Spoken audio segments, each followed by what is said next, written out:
역대상 15장. 다윗은 예루살렘에 자기를 위하여 여러 궁을 세우고 또 하나님의 궤를 모실 새 성막을 세운다. 이렇게 말하였다. 레위 사람 외에는 아무도 하나님의 궤를 맬 수 없다. 이것은 여호와께서 그들만이 하나님의 궤를 메고 그를 영원히 섬길 수 있도록 하셨기 때문이다. 그러고서 다윗은 여호와의 궤를 새 성막으로 옮기기 위해 모든 이스라엘 백성을 예루살렘으로 불러 모으고 또 아론과 레위 자손들도 불러 모았는데 이들 레위인들은 다음과 같다.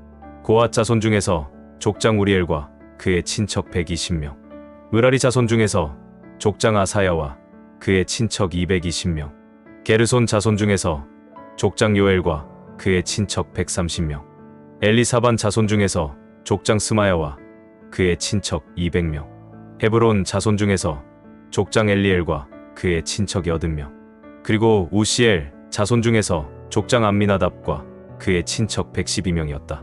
그런 다음 다윗은 제사장 사독과 아비아다를 부르고 또 레위 사람 우리엘, 아사야, 요엘, 스마야, 엘리엘, 암미나답을 불러놓고 그들에게 이렇게 말하였다. 여러분은 레위 집안의 족장들입니다. 여러분은 여러분의 모든 형제들과 함께 여러분 자신을 성결하게 하고 이스라엘의 하나님 여호와의 궤를 내가 준비한 곳으로 옮기십시오. 지난번에는 여러분이 이 궤를 메지 않고 우리가 이것을 함부로 취급했기 때문에 여호와께서 우리를 벌하셨습니다. 그래서 제사장들과 레위 사람들은 이스라엘의 하나님 여호와의 궤를 옮겨오기 위해서 그들의 몸을 성결하게 하고 레위인들은 여호와께서 모세에게 지시하신 대로 운반체를 하나님의 궤에 꿰어 어깨에 메었다. 다윗은 또 레위 사람의 지도자들에게 노래하는 자들을 모아 성가대를 조직하고 비파와 수금과 재금을 큰 소리로 즐겁게 연주하도록 하라고 지시하였다.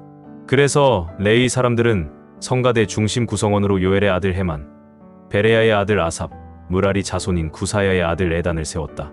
그리고 이들을 도울 성가대원들은 스가랴, 야하시엘, 스미라못, 여이엘, 운니, 엘리압 브나야, 마아세야, 맏디디야, 엘리블레후, 믹네야, 문지기인 오베데돔과 여이엘이었다. 그리고 헤만과 아삽과 에단은 놋재금을 쳤고 스가랴, 아시엘, 스미라못, 여이엘, 운니, 엘리압, 마아세야, 브나야는 비파를 타고 노래하였으며 맏디디야, 엘리블레후, 믹네야, 오베데돔, 여이엘, 아사시아는 수금을 탔다. 또 음악적인 소질이 다분한 레위 집안의 족장인 그나냐는 성가대 지휘자였고 베레갸와 엘가나는 하나님의 궤를 지키는 자였으며 제사장인 스바냐, 요사밧, 느다넬, 아마세, 스가랴, 브나야, 엘리에셀은 하나님의 궤를 메고 가는 행렬 선두에 서서 나팔을 부는 자들이었고 오베데돔과 여이야도 그 궤를 지키는 자들이었다. 다윗과 이스라엘 지도자들과 군 지휘관들은 오베데돔의 집으로 가서 기쁜 마음으로 여호와의 궤를 메어왔는데 그들은 하나님이 그 궤를 맨 레위 사람들을 치지 않으시고 도우셨으므로 수송아지 7마리와 수지양 7마리로 제사를 드렸다. 이때 다윗과 궤를 맨 레위 사람들과 노래하는 자들과 성가대 지휘자인 그나냐는 고운 모시 옷을 입었으며 또 다윗도 고운 모시 에봇을 입었다. 이렇게 해서 이스라엘 백성들은 기쁨의 함성을 지르고 양각과 나팔을 불며 재금을 치고 비파와 수금을 힘있게 타면서 여호와의 궤를 예루살렘으로 옮겨왔다. 그러나 여호와의 궤가 다윗성으로 들어올 때 사울의 딸이며 다윗의 아내인 미갈이 창밖을 내다보다가 다윗왕이 뛰고 춤추는 것을 보고 속으로 그를 업신여겼다. 야고보서 2장. 형제 여러분, 영광스러운 우리 주 예수 그리스도를 믿는 성도답게 여러분은 사람의 겉모양만 보지 마십시오. 교회에 금반지를 끼고 화려한 옷을 입은 사람과 남루한 옷을 입은 가난한 사람이 들어올 때 만일 여러분이 화려한 옷을 입은 사람은 좋은 자리에 앉히고 가난한 사람에게는 거기 섰든지 내 발 앞에 앉으시오 하고 투대접한다면 사람을 차별하여 악한 생각으로 판단한 셈이 되지 않습니까? 사랑하는 형제 여러분, 내 말을 잘 들으십시오. 하나님은 세상의 가난한 사람들을 택하여 믿음에 부여하게 하시고 자기를 사랑하는 사람들에게 약속하신 나라를 그들이 소유하게 하시지 않았습니까? 그런데도 여러분은 가난한 사람들을 업신여기고 있습니다. 여러분을 괴롭히며 법정으로 끌어가는 사람들은 부자들이 아닙니까? 그들은 여러분에게 주어진 고귀한 이름을 모독하지 않았습니까? 만일 여러분이 성경에 기록되어 있는 대로 내 이웃을 내 몸과 같이 사랑하라 하신 최고의 법을 지키면 잘하는 것입니다. 그러나 여러분이 사람의 겉모양만 보고 판단한다면 죄를 짓는 것이며 율법이 여러분을 범죄자로 선언할 것입니다. 누구든지 율법을 다 지키다가도 그 중에 하나를 어기면 율법 전부를 범한 것이 됩니다. 간음하지 마라라고 하신 분이 살인하지 마라라고도 하셨습니다. 그러므로 간음하지 않아도 살인하게 되면 율법을 범한 셈이 됩니다. 여러분은 자유를 주는 그리스도의 법에 따라 판단을 받게 된다는 것을 잊지 말고 늘 조심스럽게 말하고 행동하십시오. 자비를 베풀지 않는 사람에게는 자비 없는 심판이 있을 것입니다. 자비는 심판을 이깁니다. 형제 여러분, 믿음이 있다고 하면서 실천하지 않으면 무슨 소용이 있습니까? 그런 믿음으로 구원을 받을 수 있겠습니까? 어떤 형제나 자매가 당장 입을 옷이 없고 끼니를 때울 양식이 없는데 여러분 가운데 누가 평안히 가십시오. 몸을 따뜻하게 하십시오. 배불리 먹으십시오 하고 실제로 필요한 것을 주지 않는다면 그런 말이 무슨 소용이 있겠습니까? 이와 같이 행동이 따르지 않는 믿음은 그 자체가 죽은 것입니다. 그러나 어떤 사람은 이런 말을 할 것입니다. 너에게는 믿음이 있고 나에게는 행동이 있다. 행동이 따르지 않는 내 믿음을 나에게 보여라. 나는 행동으로 내 믿음을 너에게 보이겠다. 여러분은 하나님이 한 분이신 것을 믿으니 잘하는 일입니다. 귀신들도 믿고 두려워서 떱니다. 어리석은 사람들이여, 행동이 따르지 않는 믿음은 아무 쓸모가 없다는 것을 모르십니까? 우리 조상 아브라함이 아들 이삭을 제단에 드릴 때 그가 행한 일로 의롭다는 인정을 받지 않았습니까? 여러분도 알고 있듯이 그의 믿음에는 행동이 따랐으며 그것으로 그의 믿음이 완전하게 되었습니다. 그래서 아브라함이 하나님을 믿었으므로 하나님은 이 믿음 때문에 그를 의롭게 여기셨다는 성경 말씀이 이루어졌고 그는 하나님의 친구로 불려졌습니다. 따라서 사람이 의롭다는 인정을 받는 것은 행동으로 되는 것이지 믿음만으로 되는 것이 아닙니다. 이와 같이 기생 라합도 이스라엘 정찰병을 숨겼다가 안전하게 보낸 그 일로 의롭다는 인정을 받았습니다. 26영이 없는 몸이 죽은 것처럼 행동이 따르지 않는 믿음은 죽은 것입니다. 아모스 9장.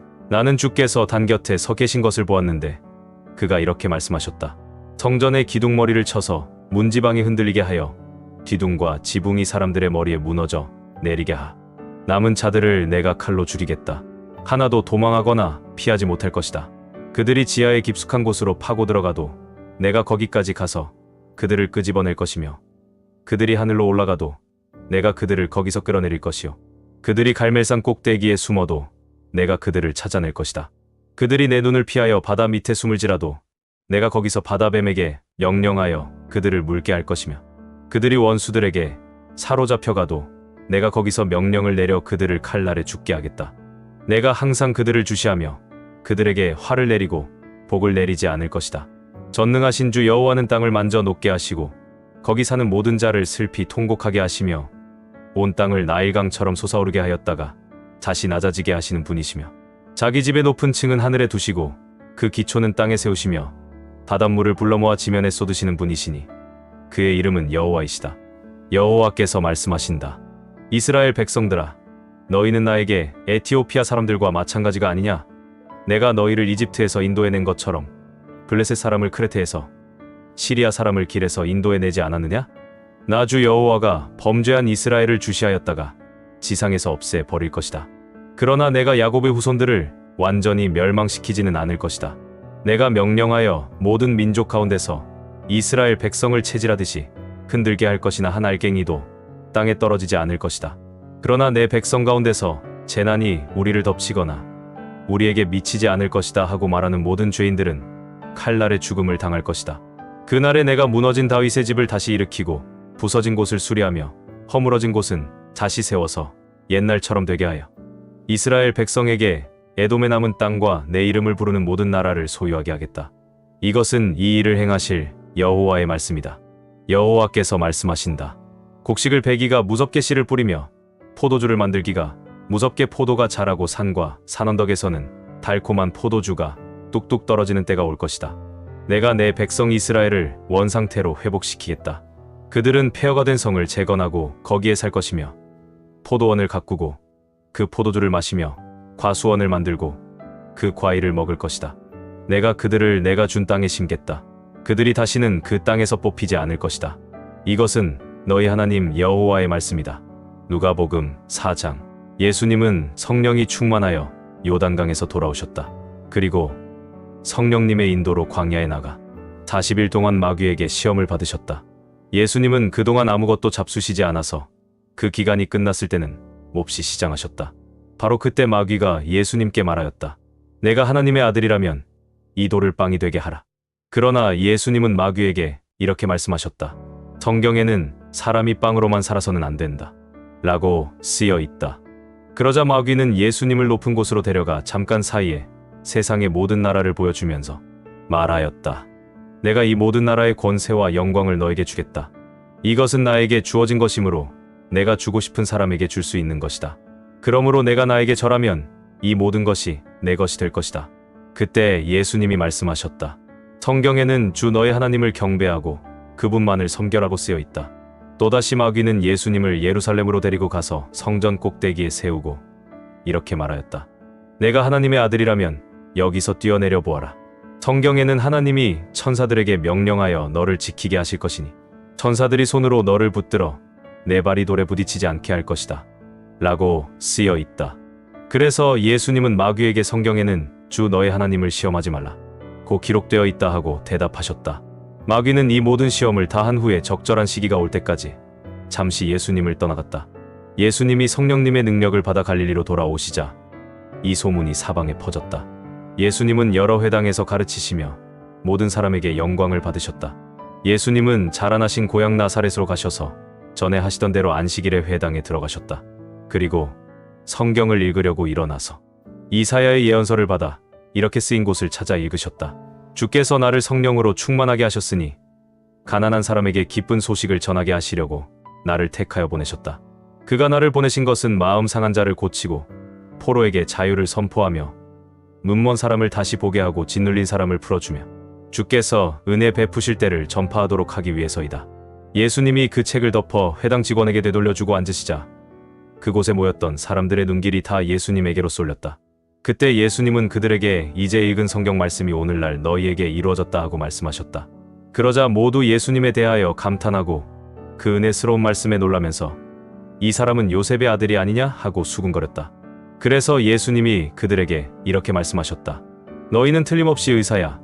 내 병이나 고쳐라는 속담을 들어 너희가 들은 일, 곧 내가 가버나움에서 행한 기적을 이곳 고향에서도 해보라고 나에게 말할 것이다. 내가 분명히 말하지만 예언자가 자기 고향에서는 환영을 받지 못한다. 엘리야 시대에 이스라엘에는 3년 반 동안 비가 내리지 않아 온 나라에 큰 흉년이 든 일이 있었다. 그때 거기에는 많은 과부가 있었지만 하나님께서는 오직 시돈의 사렙다에 사는 한 과부에게만 엘리야를 보내셨다. 또 예언자 엘리사 시대에는 이스라엘에 많은 문둥병자가 있었으나 한 사람도 깨끗함을 받지 못하고 오직 시리아 사람 나아만만 고침을 받았다.